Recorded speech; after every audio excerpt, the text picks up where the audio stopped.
Hello everyone, it's Sam over here from Kipo Art Studio.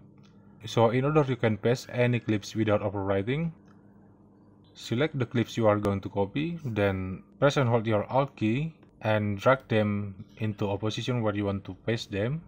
For example here, that's it. And there is still another way to do that. For example, you want to copy this clip and you want to paste it in this position. So click the V3 icon and disable the V1 icon. Then press Ctrl C to copy it, or right click, select copy. Then move the placeholder when you want to paste it, for example in here.